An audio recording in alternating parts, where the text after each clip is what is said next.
जी हाँ, नमस्कार मित्रों। तो आने वाली यूपीएससी मेंस एग्जाम के लिए मुझे एथिक्स और निबंध के लिए कुछ काम के मुद्दे लगे करंट अफेयर्स में से पिछले 1-2 हफ्ते से, उसे हम देखते हैं।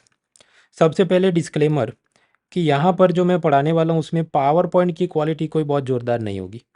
जैसे कि यूजुअली इकोनॉमी वगैरह में मैं बनाता हूँ, इतना ज़ोरदार पावर पॉइंट नहीं होगा। उसके 2-3 कारण हैं कि पहला, मेंस की आप जो तैयारी कर रहे हैं तो इट इज़ एक्सपेक्टेड कि आप में खुद में उतनी इंटेलिजेंस होनी चाहिए कि आप चीज़ों को समझ सके बिना बहुत अफलातून माइंड मैप और चार्ट बना के सब दिखाया हो। दूसरा, मेंस के जो भी वीडियो बनाते हैं उसमें पेज व्यू का उतना पोटेंशियल नहीं होता जिसका जितना कि बाकी वीडियोस का होता है।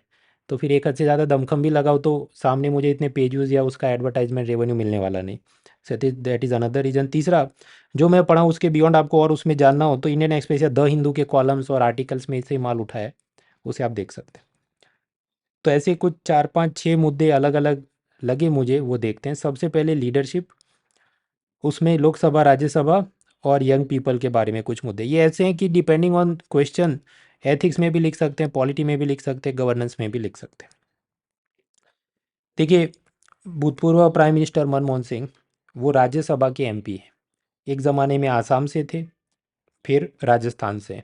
ऐसा क्यों? क्योंकि उस वक्त अलग अलग समय पे कांग्रेस की वहाँ सरकार रही होगी, तो विधानसभा में उनकी मेजोरिटी हो तो अपने आप राज्यसभा का एमपी बनना, उस स्टेट से बनना आसान हो जाता है। एक बार उन्होंने लोकसभा का दिल्ली से चुनाव लड़ा लेकिन हार गए थे। अब ऐसा नहीं कि ये सिर्फ कांग्रेस के अंदर ऐसा होता है, इवन इन बीजेपी ऑल्सो, कि हरदीप सिंह पुरी जो बीजेपी के मिनिस्टर हैं, प्रीवियसली आईएफएस ऑफिसर थे, वो उत्तर प्रदेश से राज्यसभा मेंबर हैं। और अपने फॉरेन मिनिस्टर एस जयशंकर या मिनिस्टर फॉर एक्सटर्नल अफेयर्स, वो भी आईएफएस और गुजरात से राज्यसभा के एमपी हैं।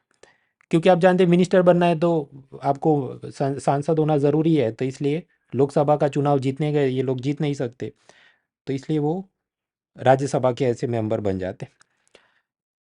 अब प्राइम मिनिस्टर मोदी ने हाल ही में एक मीटिंग में ऐसा कहा कि एनडीए या ये जो बीजेपी अपना गठबंधन है, उसमें जो अभी राज्यसभा के एमपी हैं, उन्होंने कम से कम एक बार तो डायरेक्ट पोल यानी कि लोकसभा का चुनाव लड़ना चाहिए।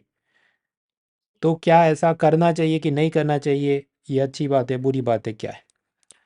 क्या ये तीनों लोग, मनमोहन सिंह, एस जयशंकर, हरदीप सिंह पुरी और ऐसे बाकी भी और जो लोग होंगे, क्या उन्होंने लोकसभा का इलेक्शन लड़ना चाहिए?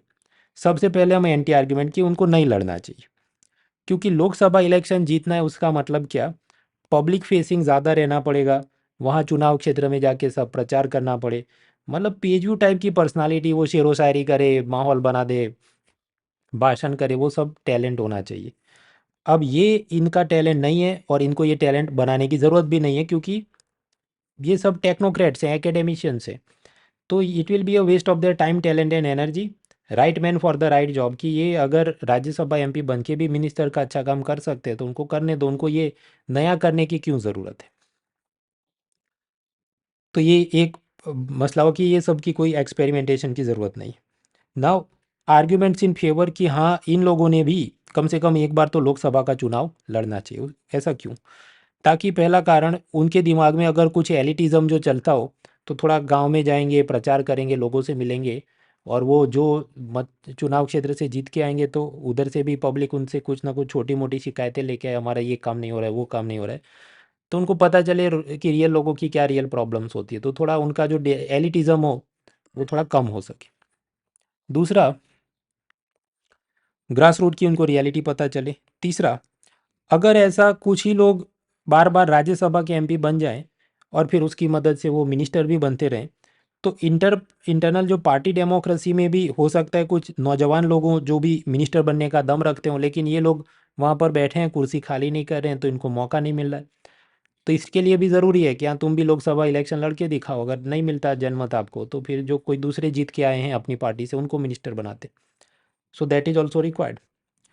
अब इसी को आगे निकालते हैं कि नौजवानों को भी राजनीति में मौका मिलना चाहिए, उनको भी मिनिस्टर बनाना चाहिए।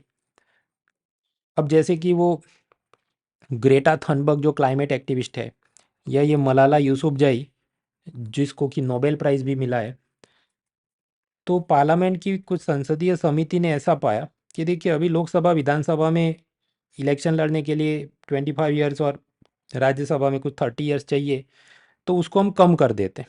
उसको हमने 18 एज कर देनी चाहिए, क्योंकि अगर 18 को ड्राइविंग लाइसेंस मिलता है, वोटर कार्ड मिलता है, तो फिर क्यों ना वो व्यक्ति चुनाव भी लड़ सके, मिनिस्टर भी बढ़ सके। क्योंकि ये सब जो यंग पीपल हैं वो तो दिखा रहे हैं कि उनमें काबिलियत है, so we should reduce the age of contesting election. इस पर चुनाव आयोग को आपत्ति है। The election commission of India is opposed. उनका ये कहना है कि इट इज़ अनरियलिस्टिक, ये मतलब व्यावहारिक नहीं है, काल्पनिक है आपकी दिल की उपज, कि 18 ईयर ओल्ड पर्सन के पास इतना एक्सपीरियंस और मैच्योरिटी होगी कि वो ऐसी रिस्पॉन्सिबिलिटी संभाल सके कि ये पूरा चुनाव क्षेत्र इनके सारे लोगों के लिए मैं जाके उनके लिए सब अच्छे काम करूँगा, मैं मिनिस्टर बनूँगा। उस टाइप की एक्सपीरियंस और मैच्योरिटी मुश्किल है। वैसे भी आप समझते हैं इंडिया में चुनाव जीतना है तो दो चीज़ होनी चाहिए, एक तो आपके पास पैसा होना चाहिए, और नहीं तो आपके पास क्राउड गैदरिंग कैपेसिटी, कि मेरे पीछे इतने लोगों का समर्थन है और मैं चुनाव जीत सकता हूँ। तब 18 ईयर ओल्ड का जो बच्चा है उसके पास ये तो कहाँ से होगा, सिवाय कि उसके पेरेंट्स ऑलरेडी पॉलिटिक्स में हो और वो दे दनादन उसको सपोर्ट करे, तो ऐसा ही व्यक्ति कोई गरीब तो निकल के आ नहीं सकता। So that is a challenge. अगर हम इनका एग्जाम्पल लें तो असल में ये राइट एग्जाम्पल नहीं है पॉलिटिकल लीडरशिप का। ग्रेटा थनबर्ग वो एक एफ्लुएंट फैमिली से आती है, उसके माँ बाप सब खाते पीते घर के हैं, और रशियन प्रेसिडेंट पुतिन का ये कहना है कि ग्रेटा थनबर्ग के आइडियाज़ हैं वो सब अव्यावहारिक हैं, इम्प्रैक्टिकेबल आइडियाज़। फॉर एग्जांपल वो क्या बोलती है कि सब क्लीन एनर्जी होना चाहिए। तो भाई स्वीडन के अंदर जो भी आपने wind energy, nuclear energy, tidal energy से आप तो तरक्की कर लिए, लेकिन अब क्या एशिया और अफ्रीका में हर एक देश के पास ऐसी सुविधा है सब विंड और न्यूक्लियर एनर्जी और सोलर एनर्जी के लिए? नहीं है। तो उनको तो कोयला जला के अपना करना पड़ेगा, और तभी बिजली आएगी, तभी एजुकेशन, तभी ह्यूमन डेवलपमेंट होगा। तो आप तो आगे बढ़ गए, अभी हमको सीख दे रहे हो, but we also want to progress. So her ideas are not practicable. दूसरा, वो फ्राइडे फॉर स्कूल या ऐसा कुछ, या फ्राइडे फॉर फ्यूचर बोल के स्कूल में नहीं जाती, धरना देती है पार्लियामेंट के बाहर। तो ये कोई अचीवमेंट नहीं है। स्कूल भी तो जाना चाहिए, एजुकेशन हो तो ही तो पॉलिटिकल लीडर अच्छे से इतिहास को समझ के भविष्य में अच्छी नीतियाँ बना सकता है। जब हम कहें मलाला यूसुफजई, तो उसको पाकिस्तान में ही लोग सपोर्ट नहीं करते कि CIA एजेंट है, वेस्टर्न पपेट है, और वो तो गन शॉट विक्टिम है, और फिर उसको सिंपैथी के नाम पे जो भी फॉरेन पावर्स ने पैसा दे के ऑक्सफोर्ड या कहीं पे पढ़ा दिया, तो वो कोई पॉलिटिकल लीडरशिप थोड़ी है। पॉलिटिकल लीडरशिप कब बनती है कि आप कोई पार्टी में जुड़ते हैं, ग्रास रूट पे काम करते हैं, सोशल वर्कर का काम करते हैं, फिर छोटा मोटा आप नगर पालिका का चुनाव जीते, उसका एक्सपीरियंस हासिल करें और आगे बढ़े, स्टेट का चुनाव, फिर नेशनल लेवल के एस्पिरेशन लगे, वो होती है लीडरशिप और पॉलिटिकल एक्सपीरियंस। तो इसलिए I agree with the observations of the election commission of India कि इट इज़ अनरियलिस्टिक कि ये 18 ईयर ओल्ड के पास इतनी एक्सपीरियंस और मैच्योरिटी हो। इनफैक्ट आप गौर करें कि एक जया जेटली कमेटी बनी थी, वो क्या बोलती है कि लड़कियों की शादी की उम्र जो 18 ईयर्स है उसको भी बढ़ा के 21 करना चाहिए, ऐसा भी कुछ बिल बन रहा है। क्योंकि जो फिजिकल और मेंटल मैच्योरिटी और जो अपना करियर और पढ़ाई लिखाई करनी हो, वो 18 ईयर्स पे सब कंप्लीट हो गया हो और आप शादी की जिम्मेदारी निभा सको, ये तो ठीक नहीं है। तो लड़कों के लिए भी आप जानते हैं मैरिज की एज 21 है, तो वो 18 क्यों नहीं है? तो शायद वो जब भी अपने कॉन्स्टिट्यूशन मेकर्स और बड़े लोग थे उनको पता कि 18 साल की उम्र में वो परिपक्वता नहीं होती। तो हम लोग कुछ समझ रहे थे, लीडरशिप के कुछ मुद्दे दिखे राज्यसभा लोकसभा के चुनाव के बारे में, यंग पीपल के बारे में। अब आगे बढ़ते हैं। Second is mentorship. एक होती है FID रैंकिंग जो कि चेस के लिए दी जाती है। उसमें सबसे हाईएस्ट रैंकिंग या नंबर लाने वाले एक ज़माने में थे विश्वनाथ आनंद, लेकिन उनका भी रिकॉर्ड ब्रेक कर दिया। अभी एक नया खिलाड़ी है गुकेश, कि जो उनसे भी, विश्वनाथ आनंद से भी उसकी बड़ी रैंकिंग है। अब उसके कुछ इंटरव्यू आए, उसने क्या कहा कि मैं आनंद सर से आगे बढ़ गया तो उसमें मेरे को कोई घमंड नहीं है, क्योंकि अगर आनंद सर अपने ज़माने में ऐसे जो भी चेस चैंपियन नहीं बनते तो हमें, मतलब बाकी इंडियन चेस प्लेयर को, इतनी इंस्पिरेशन ही नहीं आती कि हम ये जो भी स्वीडन, रशिया और अमेरिका के जो बड़े बड़े खिलाड़ी हैं उनसे भिड़ के अपना भी नंबर आ सकता है। तो उन्होंने जो भी किया वो महान है और हम उसको ही मान मानते हैं। मेरा नंबर आया वो ठीक है, पर मैं अपने को उनके जितना मान नहीं मानता। तो ये क्या है? ह्यूमिलिटी, विनम्रता। और दूसरा ये भी है कि ये गुकेश की ट्रेनिंग में भी विश्वनाथ आनंद की वो चेस एकेडमी में उसकी पढ़ाई लिखाई होती है, तो मेंटरशिप भी विश्वनाथ आनंद की है, तो अपने गुरु के प्रति जो आदर होना चाहिए वो दिखता है। कुछ समय पहले एक फिल्म आई थी मनी बॉल, उसमें एक डायलॉग था कि first guy through the wall always gets bloody. कोई दीवार है, उसके उस तरफ जाके जो भी युद्ध चल रहा है, गोलीबारी चल रही है, या फिर कि आप खुद ही अपना सर टिकरा के वो दीवार तोड़ के दूसरी तरफ जाते हैं, तो जो पहला आदमी ऐसा करेगा तो स्वाभाविक है उसका सर लहूलुहान होना है। बाकी सब जो फिर उस दीवार से गुजर के जाए उनके लिए चीज़ें आसान होती हैं।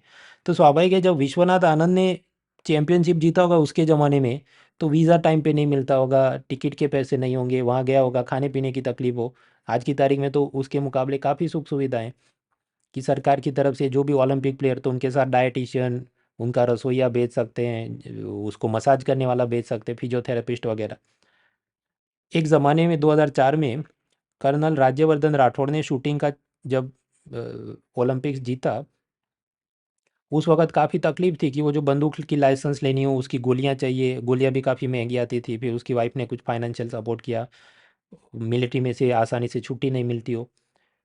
उसके बाद तो हर अलग अलग ओलंपिक्स में हमने काफ़ी अपने लोगों को भेजा, पर जो पहला था तो उसको तो तकलीफ आई थी। उसी तरह ये जो गोपी चंद और उनकी अपनी वो बैडमिंटन की एकेडमी है जिसमें से बड़े बड़े खिलाड़ी निकल के आए, तो उन्होंने अपने समय में किया होगा तो काफ़ी लहू बहाया होगा। राहुल द्रविड़ ने अंडर 19 की जो अपनी क्रिकेट टीम थी उसको बहुत ज़ोरदार ट्रेनिंग दी और कुछ वर्ल्ड कप भी जितवाया, और फिर उसी के अंदर से कुछ लोग फिर आगे बढ़ के अपनी नेशनल टीम में आते हैं और अच्छा प्रदर्शन करते हैं।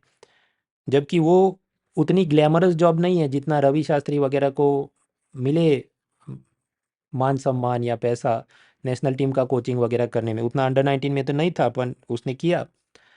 तो मेंटोर का ये रोल है कि वो अपनी प्रसिद्धि की ना परवाह करते हुए आगे दूसरों को भी आगे बढ़ाता है वगैरह वगैरह। वो डिपेंड करता है कि role of teachers, role of leaders आपको क्या पूछा गया है, उस हिसाब से आप इन एग्जाम्पल्स को जोड़ सकते हैं। खासकर जब बड़ा सा निबंध लिख रहे हैं तो एग्जाम्पल्स में वैरायटी लानी चाहिए, फिर एक ही जात के या एक ही सेगमेंट से आप लाएं वो ठीक नहीं होगा। तो स्पोर्ट्स का भी होना चाहिए, साइंस का भी होना चाहिए, से लेके बहुत कुछ। नाउ थर्ड, तीसरा जो मामला चला, refusal to accept negative data. जो आंकड़ों में सरकार का खराब दिखता हो तो आंख बंद कर ली जाए, उसको माना ना जाए।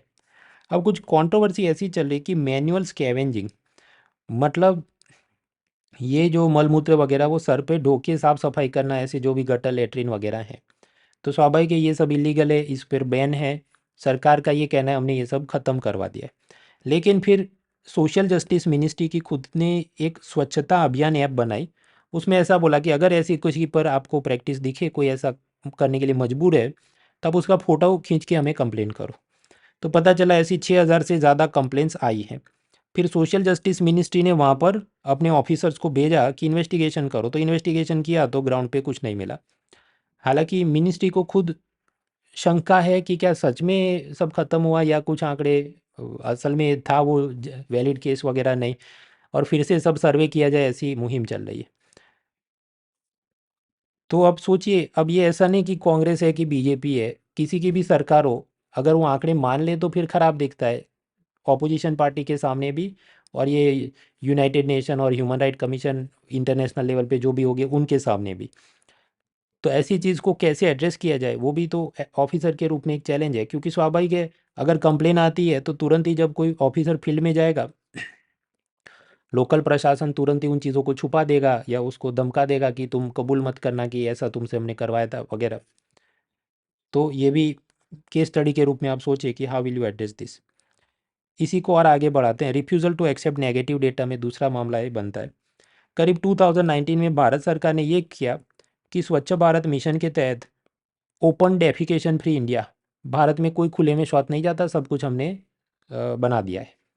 लेकिन उसी वक्त ये नेशनल फैमिली हेल्थ सर्वे, उसका 2019 वाला जो रिपोर्ट आया, उसमें ये पाया गया कि करीब 19% फैमिली ऐसे हैं कि जो अभी भी खुले में शौच में जाते हैं। तो अगर सरकार कहती है 100% तो गलत है ना, क्योंकि 90% तो अभी भी बाहर जा रहे हैं। तो ये जो नेशनल फैमिली हेल्थ सर्वे का डेटा बनता है, उसकी एक संस्था है कुछ, international institute of population science, और उसका एक डायरेक्टर होता है जेम्स या कुछ उनका नाम था। अभी सरकार ने ये प्रोफेसर जेम्स को सस्पेंड कर दिया ये बोल के कि आईआईपीएस संस्था में जो सब रिक्रूटमेंट होनी थी उसमें कुछ धांधली हुई है, और तुमने ठीक से काम नहीं किया, हम तुमको सस्पेंड करें। क्रिटिक्स का ये कहना है कि असल में सरकार अपना पुराना रोष निकाल रही है कि तुमने क्यों ऐसा अपने आंकड़ों में दिखाया कि 19% लोग अभी भी बाहर जाते हैं, हमारे जो आंकड़े थे उसी को आपने ऑथेंटिकेट मान के चलना था। तो ये ऐसा क्रिटिक्स और ऑपोजिशन पार्टी का आरोप है कि ये सरकार इसको परेशान कर रही है। अब असल में तो क्या है, वो तो शायद कभी बाहर नहीं आए, बट एथिक्स के पॉइंट ऑफ व्यू से हम सोचने बैठे कि अगर हम गलत आंकड़ों, जो आंकड़े अपने फेवर में नहीं है उनको एक्सेप्ट ही नहीं करेंगे, तो फिर वहाँ जो भी रेमेडीज़ लेनी है, जो भी सुधार करने हैं, वो हो नहीं पाएंगे। अभी सरकार ने ये स्टैटिस्टिक्स और डेटा कलेक्शन में सुधार के लिए एक और भी मेरे ख्याल से प्रणब सेन कमेटी बनाई है कि कैसे हम एनएसए और ये डेटा कलेक्शन मेथोडोलॉजी को और बेहतर कर सके। So hopefully in future something better should come out. और आगे बढ़ते हैं, refusal to accept negative data में नामीबिया से कुछ 20 चीते भारत में लाए गए, मध्य प्रदेश के कुनो नेशनल पार्क में स्थापित किए गए। उसमें से पता चला कि ये 20 में से 9 चीतों की मृत्यु हो गई अलग अलग कारणों से। कुछ एक्सपर्ट्स का ये कहना है कि नामीबिया में जितनी सर्दी पड़ती है विंटर, उस हिसाब से चीतों के कुछ सीज़न में उनकी जो ये खाल है उस पे जितने बाल होते हैं वो ज़्यादा होते हैं। वो उनका मतलब नेचुरल एवोल्यूशन, उत्क्रांति ऐसी हो गई है, तो वो सीज़न के हिसाब से कुछ सीज़न में उनके बाल काफ़ी लंबे हो जाते हैं, घना हो जाता है उनका ये फर कोट।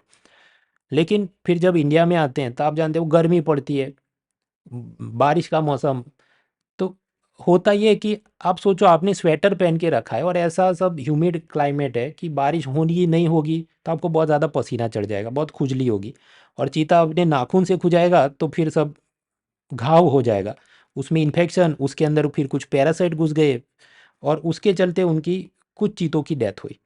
अब ये तय हुआ कि ये जो इसका कॉलर है वो हटा देंगे क्योंकि यहाँ पर भी उसको काफ़ी खुजली करता होगा और वहाँ से आ रहा है। कुछ चीतों के दूसरे कारणों से मृत्यु हुए। तो एक्सपर्ट्स का ये कहना है कि ये चीतों को जंगल में छोड़ने से पहले उनका ज़्यादा क्लाइमेट एक्लेमेटाइजेशन करने की ज़रूरत थी। एक्लेमेटाइजेशन मतलब मान लीजिए कुश्ती या स्पोर्ट्स की कोई भी प्रतियोगिता है, तो अगर कल है तो ऐसा नहीं कि इंडिया के खिलाड़ी आज ब्रिटेन में या यूरोप में जाएंगे, वो एक महीना पहले से वहाँ जाते ताकि उनकी हेल्थ और बॉडी टेम्परेचर उस क्लाइमेट को एक्सेप्ट कर सके। तो अगर इंसान ऐसा करते तो जानवरों के लिए भी होना चाहिए। तो इंडिया और नामीबिया के बीच ये जो अंतर था, उसके लिए ज़्यादा टाइम इनको मान लीजिए शायद पिंजरे में रखने की ज़रूरत थी या कुछ, लेकिन हो सकता है सरकार को थोड़ी जल्दी भी हो कि फिर हमें अनाउंस भी तो करना है मीडिया में कि इनको जंगल में छोड़ा गया है वगैरह, तो धीरज का शायद अभाव रहा हो। यूपीएससी ने एथिक्स में ऐसे कुछ बार प्रश्न पूछे हैं कि जो नेता है उसको जल्दी है कि ब्रिज का अभी के अभी उद्घाटन कर दो, लेकिन जो इंजीनियर है उसको लगता है नहीं अभी क्वालिटी वाला काम नहीं हुआ, अभी उसको और वक्त की ज़रूरत है। So how will you manage, वो भी एक चीज़ है।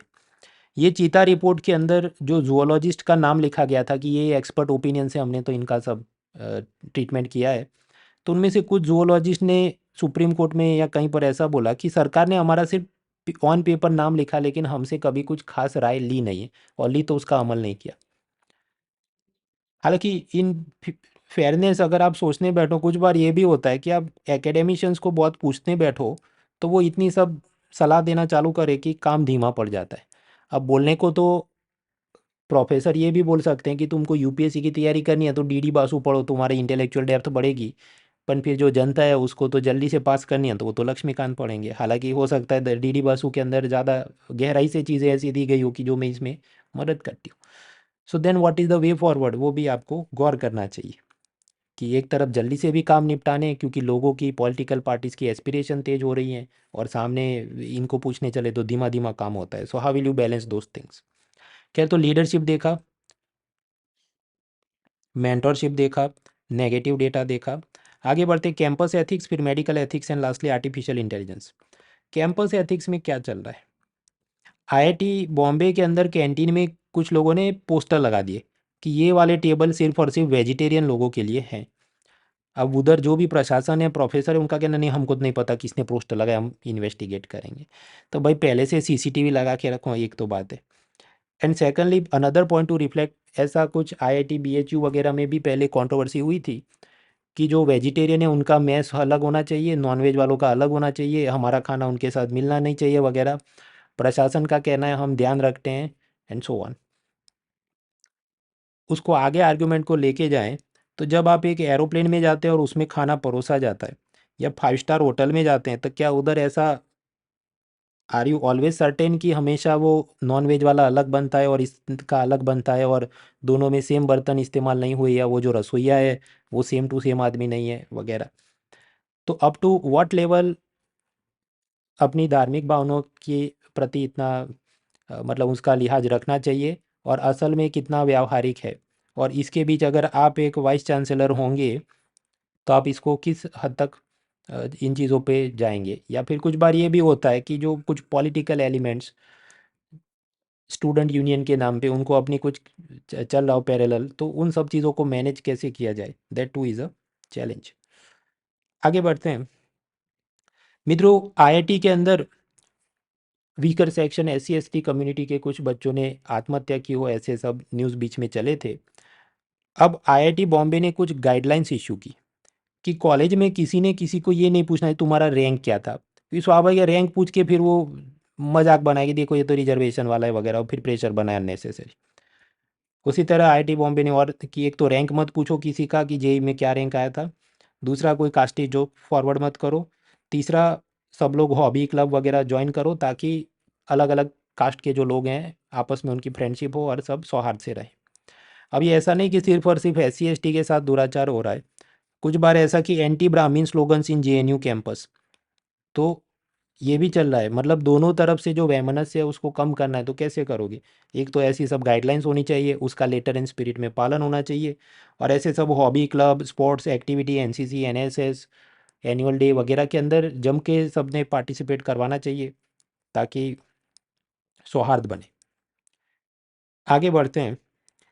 ये जो चीज़ रहती है कि बच्चे ने क्यों सुसाइड कर लिया, क्योंकि आईआईटी वगैरह में जो पढ़ाई होती है काफ़ी हार्ड हो जाती है, और जो वो स्कूल में या जेई परीक्षा के लिए पढ़ के आते हैं वो सब कोचिंग क्लास वाली ट्रिक्स होती हैं। तो फाउंडेशनल जो क्लैरिटी होनी चाहिए, एकेडमिक नॉलेज होना चाहिए, इंग्लिश पे ग्रिप होनी चाहिए, वो सब होती नहीं। अभी यहाँ गुजरात में ही आम आदमी पार्टी ने कुछ एक स्टिंग ऑपरेशन किया। उसने ये पाया कि ये जो बड़े बड़े कोचिंग क्लासेस हैं जो आईआईटी वगैरह की ट्रेनिंग कराते हैं, तो वो खुद से कुछ डमी क्लास खोल देते हैं, स्कूल खोल देते हैं, ताकि आपका क्लास 11 12 की वहाँ पर आप अटेंडेंस ना भी दो और सिर्फ कोचिंग का तैयारी करो तो भी तुमको पास कर देंगे। ऐसा सब कुछ चल रहा है। As a result what happens कि कोचिंग ट्रिक से आप सिर्फ जेई का एग्जाम पास कर सकते हैं, पर फिजिक्स केमिस्ट्री मैथ्स की जो कंसेप्चुअल क्लैरिटी होनी चाहिए, जो सुकून से उसको पढ़ के तैयार करना चाहिए, वो हो नहीं पाता। और फिर जब कॉलेज में वही सब एडवांस लेवल की चीज़ उसमें पढ़नी पड़ती है तो they can not cope up with the pressure. इसके लिए सरकार ने या आईआईटीज़ ने क्या रेमेडीज़ ली है। पहला तो एक तो चालू किया रेमेडियल क्लासेस, कि जिनका फाउंडेशन वीक है, इंग्लिश वीक है, मैथ्स वीक है, उनके लिए एक्स्ट्रा क्लासेस का आयोजन करेंगे। लेकिन फिर कुछ बार पाया जाता है कि असल में वो वहाँ जाते नहीं।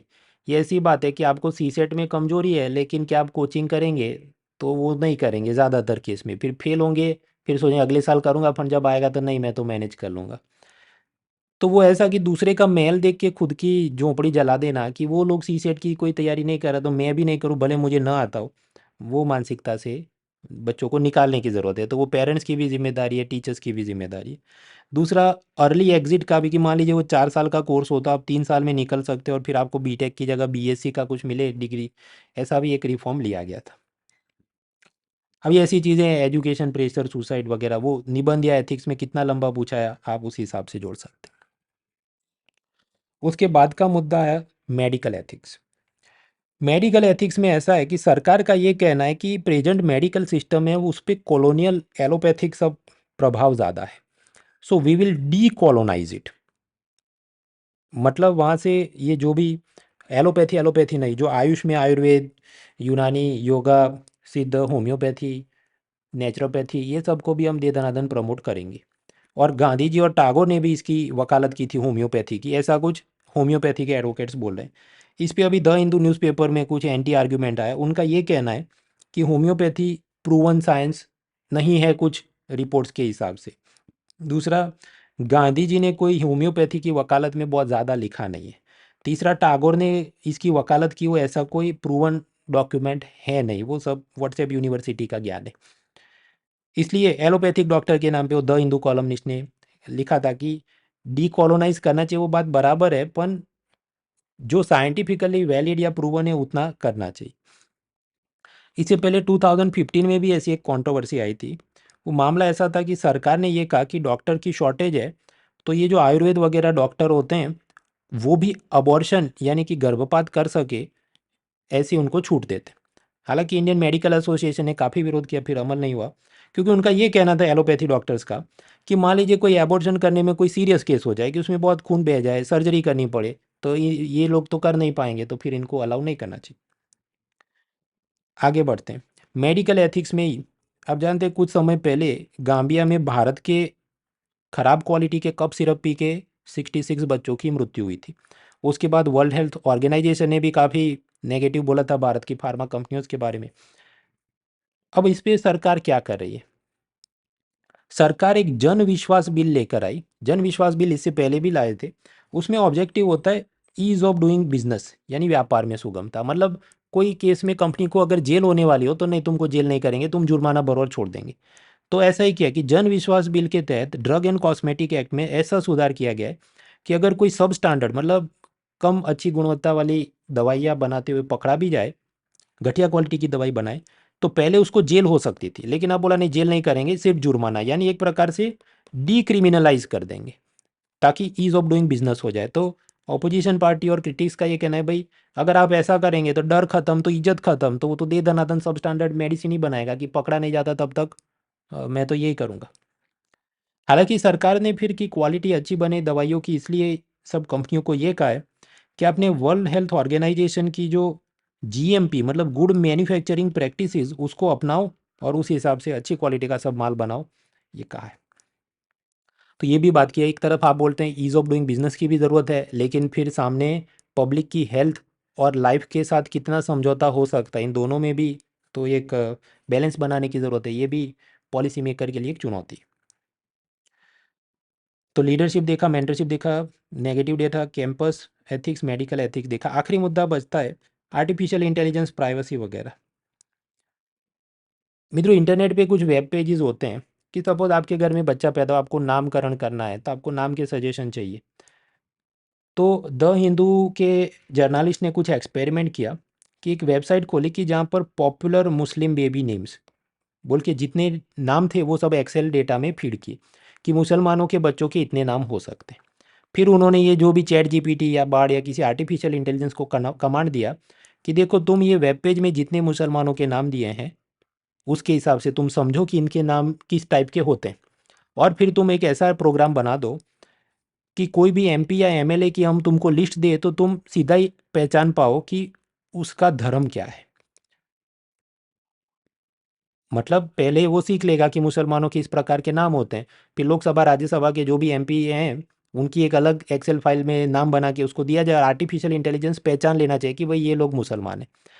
तो पता चला जब ऐसा एक्सपेरिमेंट किया तो वो महबूबा मुफ्ती और ओवैसी को पहचान नहीं पाए कि ये लोग मुसलमान हैं। कि स्वाभाविक है उनका नाम ये वाली लिस्ट में नहीं होगा ना, क्योंकि आजकल जो बच्चों के नाम रखते हैं हिंदू और मुसलमान वो अलग जात के रखते हैं, पहले के ज़माने में अलग जात के होते थे।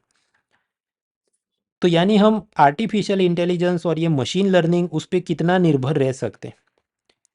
अगर कोई ऐसी स्कीम बनाई जाए कि अच्छा स्कूल में मुसलमानों को स्कॉलरशिप दी जाएगी या जो भी अल्पसंख्यक है मतलब सिख ईसाई सब लोगों को, और आर्टिफिशियल इंटेलिजेंस को बोला जाए, अच्छा तुम स्कूल में जितने रोल नंबर हैं बच्चों के नाम है उस हिसाब से उसमें फिल्टर आउट करके जितने माइनॉरिटी उनके खातों में डायरेक्ट बेनिफिट ट्रांसफ़र कर दो। तो ये करेंगे तो तब तकलीफ क्या आएगी, बहुत सारे ऐसे बच्चे रह जाएंगे, फिर उन्होंने मैन्युअली शिकायत करनी पड़े। शिकायत करे तो उसमें भी 7 दिन 10 दिन महीना लग जाए उसको रेड्रेसल लाने, क्योंकि वो 25 जात के फिर डॉक्यूमेंट मांगेगा ऑफिसर। सो बैलेंस की ज़रूरत है कि human touch is also required and artificial intelligence is also required. दोनों एक दूसरे की मदद करें, एक दूसरे का विकल्प ना बने।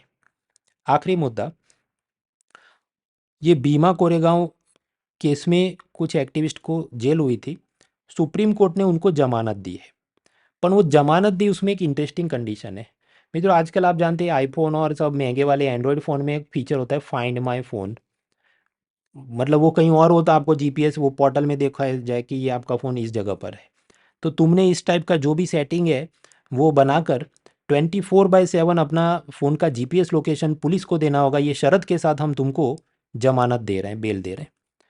तो सुप्रीम कोर्ट ने जो ऐसा किया इसके खिलाफ ये सब प्राइवेसी एडवोकेट्स को नाराज़गी है।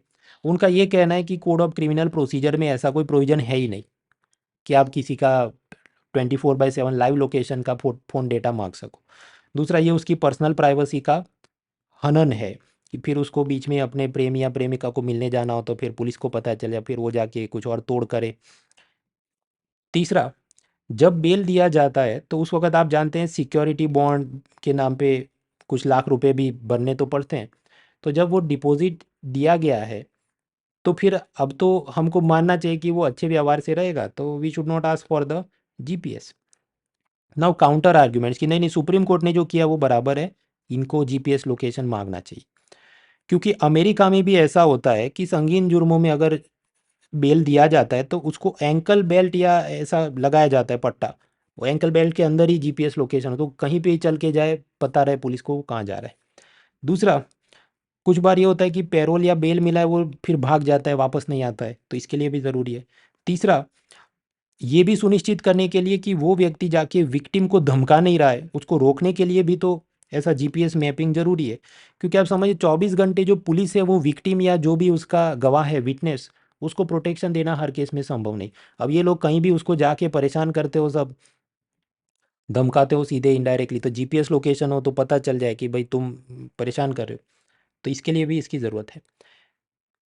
सो अगेन, टेक्नोलॉजी को कितना अपनी लाइफ और पुलिस और क्रिमिनल प्रोसीजर में इन्वॉल्व होने देना चाहिए और कहाँ तक प्राइवेसी का सम्मान होना चाहिए, ये भी सब सोच। अभी डेटा प्रोटेक्शन का सब चल रहा है बिल, तो उसमें तो अलग ही, वो सिर्फ पर्सनल प्राइवेसी की बात कर रहे हैं, तो पर सामने ये वाले भी तो मसले हैं, उसको गौर करने की ज़रूरत है। तो प्रीलिम्स को माफ़ कीजिए, मेंस को अभी जो 39 डेज आर लेफ्ट, तो जो पढ़ाई हो रही है पढ़ते रहिए, न्यूज़पेपर भी देखते रहिए, ऐसा कुछ भी दिखे, ज़रूरी नहीं कि जो मैंने पढ़ा है ये वर्ड बाय वर्ड ऐसा क्वेश्चन आने वाला है, नहीं। ये हम ऐसे टॉपिक्स तैयार कर रहे हैं कि कुछ और भी वो पूछ ले तो ज़रूरत के हिसाब से 2-4 मुद्दे लिख के अपनी वर्ड लिमिट या जवाब को चमकाना हो तो मदद मिले। Let's crack it.